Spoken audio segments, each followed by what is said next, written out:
Okay, so theism is out, so that just leaves deism and atheism.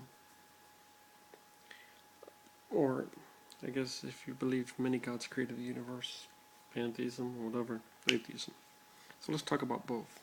Okay, deism. So deism is a creator of the whole universe that just always existed, just out of the blue, just always existed.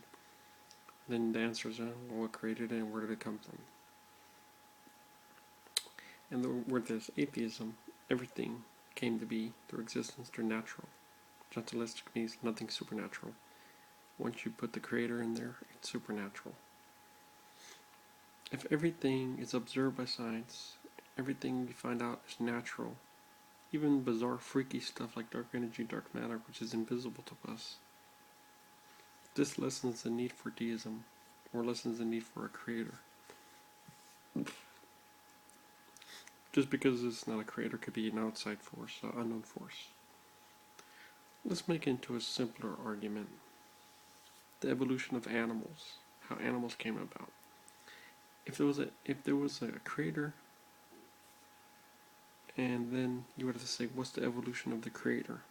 If everything had an evolution, you can point an argument to the evolution of animals, the evolution of plants, the evolutionary of anything. This is why the creator is unnecessary.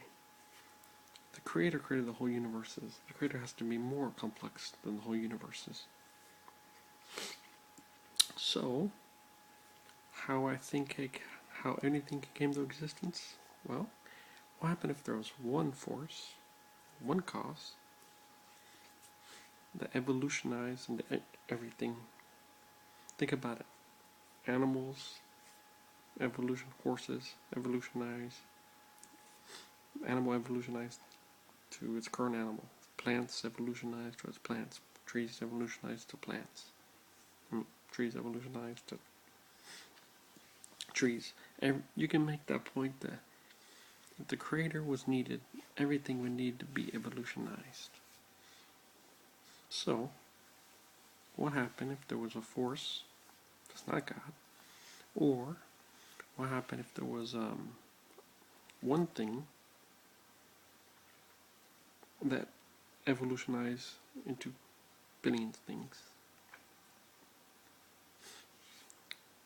So in other words, if everything is from naturalistic means, even this freaky stuff is dark energy or dark matter, then the evolutionary of species, the evolutionary of everything, the evolutionary of space, the evolutionary of existence. Also, I believe there has to be some kind of extraterrestrial force, or extraterrestrial, has to do with our brains and species that they gave us.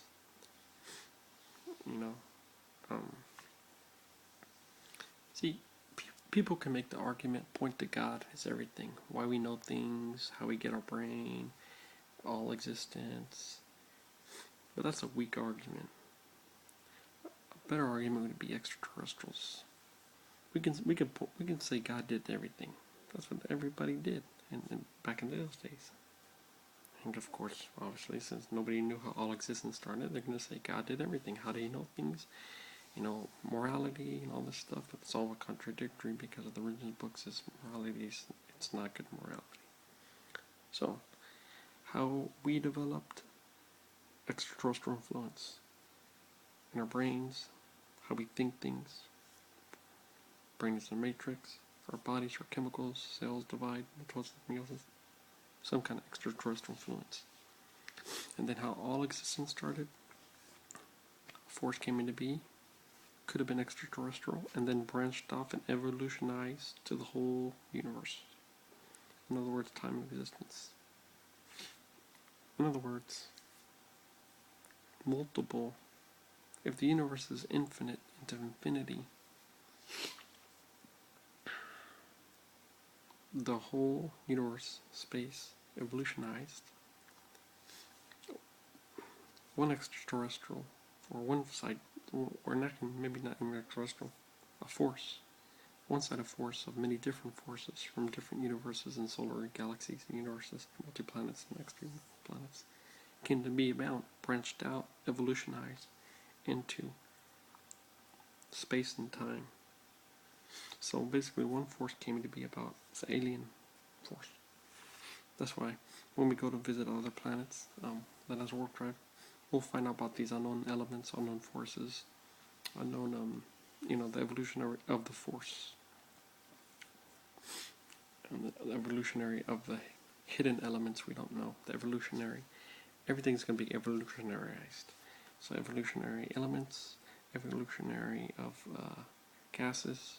We don't even know about these unknown extraterrestrial elements, extraterrestrial gases, extraterrestrial existence. Time and space probably got warped, probably many times. Probably was multiple Big Bangs. Expand, contract, expand, and contract. People think Big Bang was an explosion. It was an expansion of hot energy. Basically, it all started with matter and energy. If it's true that matter accumulated and energy accumulated, or it was internal,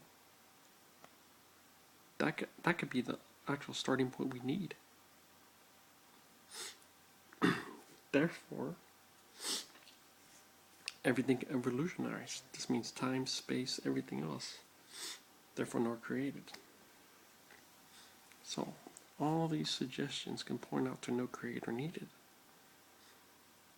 And we'll learn more.